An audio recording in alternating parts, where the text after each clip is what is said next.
There's something happening in Southeast Asia that most people aren't paying attention to yet, but they should be. While the world obsesses over China's slowdown, India's rise, and the tech booms in Singapore and Vietnam, billions of dollars are quietly flowing into a country that was, until recently, considered an economic underdog. I'm talking about the Philippines. Now, I know what some of you might be thinking. The Philippines? Really? The same country that's been plagued by political instability, natural disasters, and infrastructure challenges for decades? Yes, that Philippines. But here's the thing. Something fundamental has shifted, and the smart money has noticed. Global investors, multinational corporations, and even entire industries are redirecting capital to Manila and beyond at a pace that's genuinely remarkable. This isn't hype. This isn't speculation. This is happening right now, and the numbers tell a story that's impossible to ignore. So let's dive deep into why billions are quietly flowing into the Philippines, what's driving this transformation, and what it means for the future of one of Asia's most underestimated economies. To understand what's happening today, you need to understand what held the Philippines back for so long. For decades, this was a country with enormous potential that somehow never quite materialized. The Philippines had English-speaking workers, a strategic location, and a young population, but it consistently lagged behind its neighbors. South Korea industrialized. Taiwan became a tech powerhouse. Even Vietnam, emerging from decades of conflict, managed to attract massive manufacturing investment. Meanwhile, the Philippines watched from the sidelines. The reasons were complicated but real. Infrastructure was crumbling. The ports were inefficient. Power costs were among the highest in Asia. Roads were congested. The internet was painfully slow. Red tape strangled business formation. Political dynasties controlled local economies. Corruption was endemic. And perhaps most damaging of all, there was a pervasive sense that the country was stuck in a cycle it couldn't escape. But here's where the story gets interesting. Over the past several years, something changed. Not overnight, not with a single policy or leader, but gradually, systematically, the bottlenecks started to break. And once they did, the floodgates opened. Let's start with the most obvious driver, infrastructure. The Philippines has embarked on what can only be described as an infrastructure revolution. We're talking about a multi-year, multi-billion-dollar program that's transforming the physical landscape of the country. New airports, expanded ports, modern railways, highways connecting previously isolated regions. This isn't just Manila getting a facelift. This is nationwide transformation. The Metro Manila subway, the country's first underground mass transit system, is under construction. The North-South commuter railway will eventually connect the far north of Luzon to the capital. New expressways are cutting travel times in half. Clark International Airport is being expanded to rival the capacity of Manila's main gateway. And it's not just talk anymore. These projects are being built. You can see the cranes. You can ride on the new roads. The infrastructure that was promised for generations is finally materializing. Why does this matter? Because infrastructure is the foundation of everything else. You can have cheap labor, you can have great geography, but if you can't move goods efficiently, if your workers spend 4 hours a day in traffic, if power outages shut down your factories, none of that other stuff matters. Investors know this, and they've been waiting for the Philippines to fix these fundamental problems. Now that it's happening, they're coming in. But infrastructure alone doesn't explain the full picture. Let's talk about demographics, because this is where the Philippines has a secret weapon that almost no other major economy possesses. The country has a young, growing population in a world where most developed and even many developing economies are aging rapidly. Japan's population is shrinking. China's workforce is declining.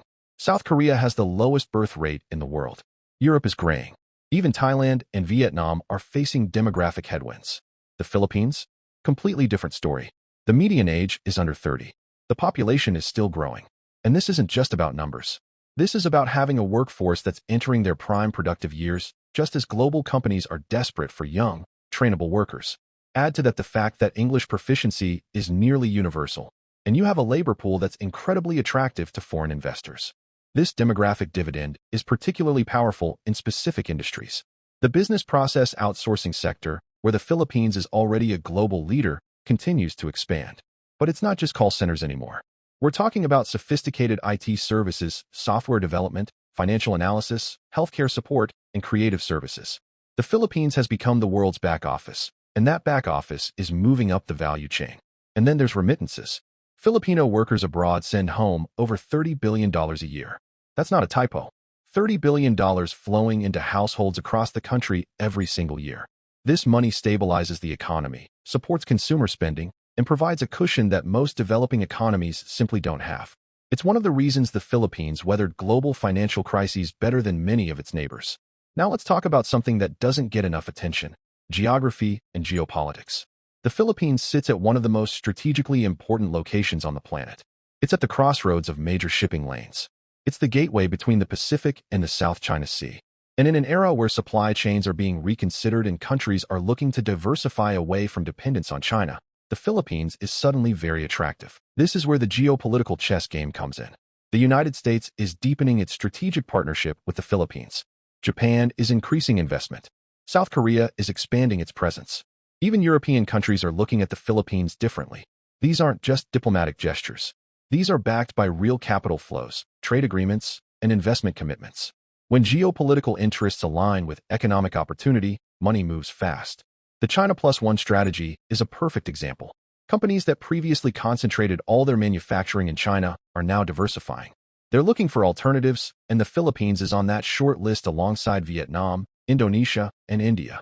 The country is attracting electronics manufacturers, automotive parts suppliers, and even pharmaceutical companies looking to establish regional production hubs.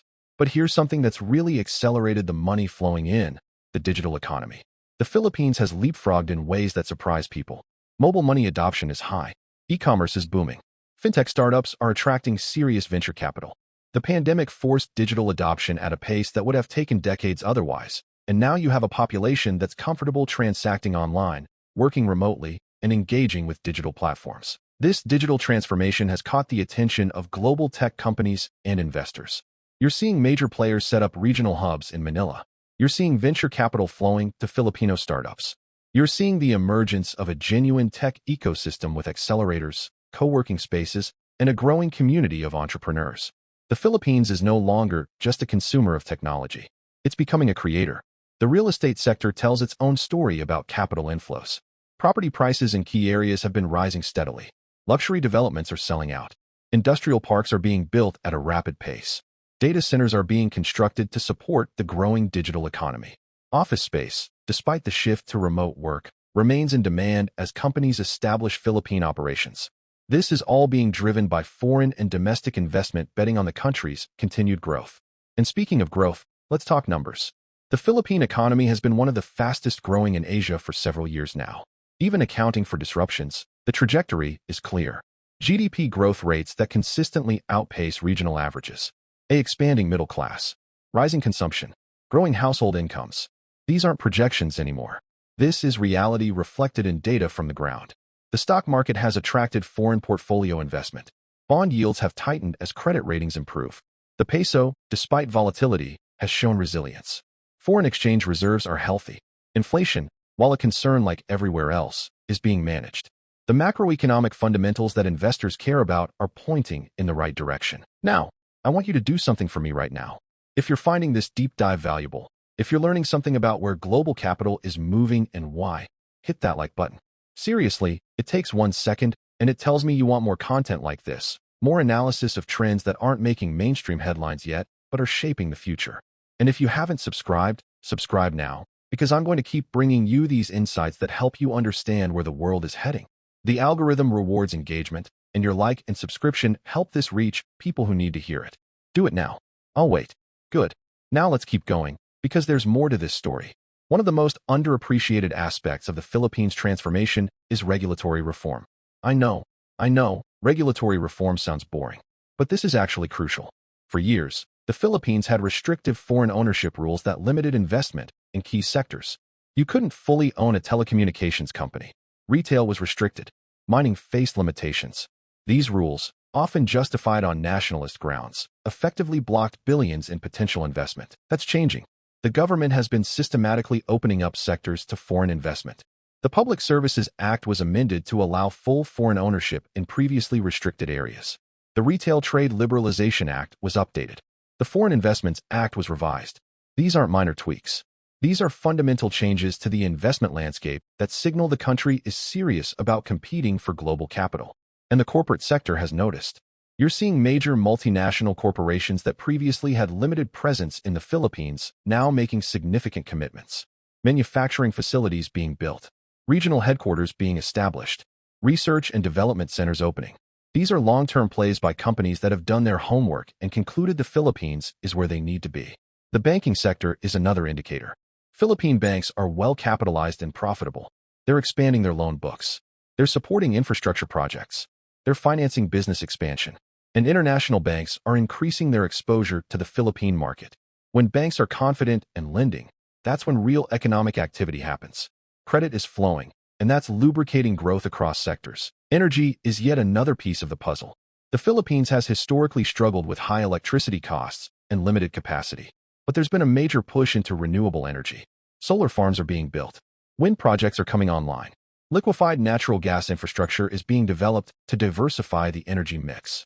The country has incredible renewable energy potential, from geothermal to solar to offshore wind, and investors are starting to tap into that.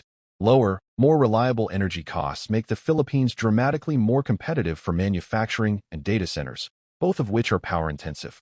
As the energy situation improves, you're going to see even more industrial investment flow in. Energy security is economic security, and the Philippines is finally taking this seriously. Tourism is another sector that's being transformed. The Philippines has always had incredible natural beauty, world-class beaches, stunning landscapes, rich cultural heritage. But for years, poor infrastructure and limited marketing meant the country punched below its weight in tourism. That's changing. New airport terminals, improved roads to tourist destinations, better marketing, and most importantly, better management of tourist areas to ensure sustainability. Pre-pandemic, tourism was already growing rapidly. Post-pandemic, there's been a strong recovery. And with continued infrastructure investment, the Philippines is positioning itself to capture a larger share of Asian tourism, which is one of the fastest-growing travel markets in the world. Tourism brings foreign exchange, creates jobs, and stimulates local economies. It's a significant contributor to why money is flowing in. Let's talk about something that often gets overlooked: the diaspora effect. Millions of Filipinos work abroad, and many of them are highly skilled professionals. Doctors, nurses, engineers, IT specialists, finance professionals. These individuals gain experience in developed markets, build networks, accumulate capital, and increasingly, they're coming back, or they're investing from abroad. This reverse brain drain, or at least brain circulation, is bringing skills, capital, and connections back to the Philippines. Overseas Filipinos are starting businesses back home. They're investing in real estate. They're funding startups. They're bringing international best practices to local industries. This diaspora network is a massive, often invisible, driver of capital flows and development. It's a unique advantage that few countries possess at this scale. The agricultural sector, often neglected in discussions of economic development, is also seeing transformation. Modern farming techniques, better supply chains, investment in agribusiness. The Philippines has fertile land and favorable growing conditions, but agriculture has been inefficient and underinvested for decades. That's starting to change as both domestic and foreign capital recognizes the opportunity to modernize food production and potentially turn the Philippines into a food exporter rather than importer. Education and healthcare are attracting investment too. Private universities are expanding. International schools are opening. Medical tourism is growing as Philippine hospitals achieve international accreditation. The country produces excellent doctors and nurses, many of whom work abroad, but increasingly the domestic healthcare infrastructure is improving to retain talent and attract medical tourists from across Asia. Then there's manufacturing. The Philippines is working hard to attract high-value manufacturing, not just low-cost assembly. Electronics, automotive parts, aerospace components, pharmaceuticals. These are sectors where the country is making inroads. It's not going to replace China or Vietnam overnight, but it's carving out niches and building capabilities. Every major electronics company is at least evaluating Philippine operations, and many are committing. The special economic zones and industrial parks sprinkled across the country are filling up. These offer tax incentives, streamlined customs, reliable infrastructure, and security. They're designed to make doing business as easy as possible, and they're working. Companies that might have dismissed the Philippines a decade ago are now actively seeking space in these zones. What's particularly interesting is that this isn't just foreign money. Domestic capital is also being deployed at scale. Filipino business families, who traditionally invested conservatively or placed money abroad, are increasingly betting on their own country. That's a powerful signal. When local elites are investing at home rather than moving money offshore, it suggests genuine confidence in the trajectory. The startup and venture capital ecosystem deserves special mention. A decade ago, there was essentially no venture capital scene in the Philippines. Today, you have local and international VC firms actively investing in Filipino startups. Exits are happening. Success stories are emerging. A new generation of entrepreneurs is building tech-enabled businesses that solve local problems and increasingly export solutions regionally. This entrepreneurial energy is palpable in places like Bonifacio Global City and other business districts. There's a buzz, a sense of possibility that wasn't there before. Young Filipinos are choosing to build companies rather than simply seeking employment. That cultural shift toward entrepreneurship and risk-taking is essential for sustained economic dynamism. Government institutions, while still imperfect, have also improved.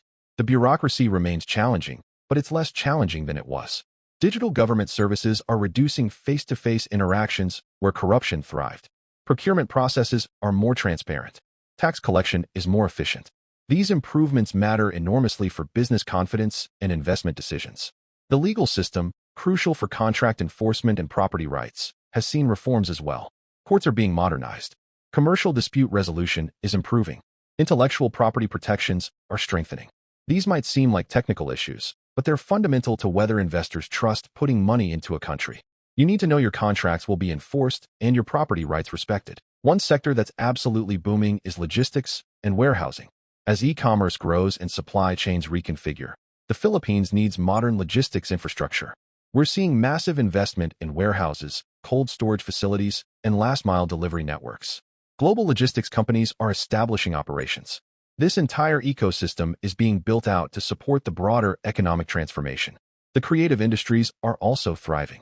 Animation, game development, content creation, design services. Filipino creative talent has always been strong, but now there's infrastructure and investment to support turning that talent into scalable businesses. The Philippines is becoming a hub for digital content creation, serving markets across Asia and beyond. Even heavy industry is seeing renewed interest. Shipbuilding, which has a long history in the Philippines, is attracting investment as global shipping demand grows. Steel production, cement manufacturing, and other industrial sectors are expanding to meet domestic demand and potentially export regionally. This industrial diversification is healthy and reduces dependence on any single sector. The financial markets are deepening. More companies are listing on the stock exchange. Bond markets are growing. Insurance penetration is increasing. Access to capital is improving for businesses of all sizes. A deeper, more sophisticated financial sector enables more economic activity and entrepreneurship. It's a virtuous cycle. What's also noteworthy is regional development beyond Manila. While the capital region dominates, other areas are growing rapidly. Cebu is a major business hub. Davao and Mindanao is expanding. Clark, the former U.S. military base, is being developed into a major economic zone. Iloilo, Bacolod, Cagayan de Oro. These cities are all seeing investment and growth. This geographic diversification is important for inclusive development and political stability. The narrative around the Philippines has changed. 10 years ago, international media coverage was dominated by disasters, poverty, and dysfunction. Today, while challenges remain, the coverage increasingly highlights growth, opportunity, and transformation. Narrative matters. It affects investor sentiment, tourism decisions, and whether talented individuals choose to stay or return. The Philippines is no longer just a country of problems. It's increasingly a country of solutions and opportunities. So what does all of this mean? Why should you care that billions are flowing into the Philippines?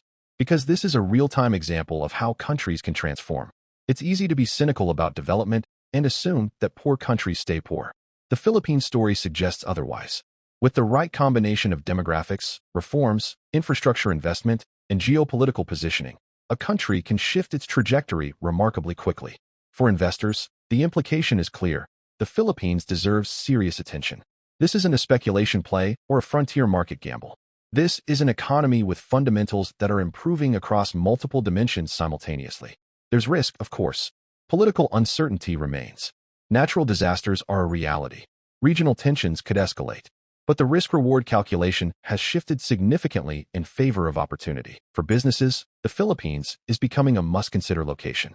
Whether you're in manufacturing, services, technology, or retail, there's a case for Philippine operations. The market is large and growing. The workforce is capable and affordable. The infrastructure is improving. The regulatory environment is opening. Companies that move early will have first-mover advantages. For the Filipino people, this transformation represents hope. For too long, talented Filipinos felt they had to leave to find opportunity. Now, increasingly, there's reason to stay or return. The jobs being created are better paid. The opportunities are more diverse. The future looks brighter. That psychological shift from pessimism to optimism is perhaps the most powerful force of all. The Philippines is not without challenges. Inequality remains stark. Poverty is still widespread in many areas. Climate change poses existential risks to a tropical archipelago. Political dynasties still wield enormous power. Corruption hasn't been eliminated. Infrastructure, while improving, still lags neighbors in key areas. The education system needs continued reform. These are real issues that could derail progress. But here's the thing. Every developing economy faces challenges. What matters is the direction of travel. And on that measure, the Philippines is moving in the right direction. The momentum is real. The investment is real. The transformation is real. Billions are flowing into the Philippines not because investors are irrational or misinformed, but because they see what's happening on the ground and they want to be part of it. This is a story worth watching because it's still early. The Philippines is not yet Vietnam in terms of manufacturing. It's not yet India in terms of tech services. It's not yet Thailand in terms of tourism. But it's moving toward becoming all of those things simultaneously. The next decade will determine whether this transformation becomes permanent or falters. Based on current trends, the smart money is betting on permanence. So the next time you hear about Southeast Asian economic development, pay attention to the Philippines. The quiet flow of billions speaks louder than any headline. Capital goes where it's treated well and where returns are attractive. Increasingly, that means Manila and beyond. The Philippines moment may have finally arrived, and if it has, the implications will reshape the economic geography of Asia for decades to come. This is a story of transformation, resilience, and the power of finally getting the fundamentals right. And it's happening right now, whether you're paying attention or not.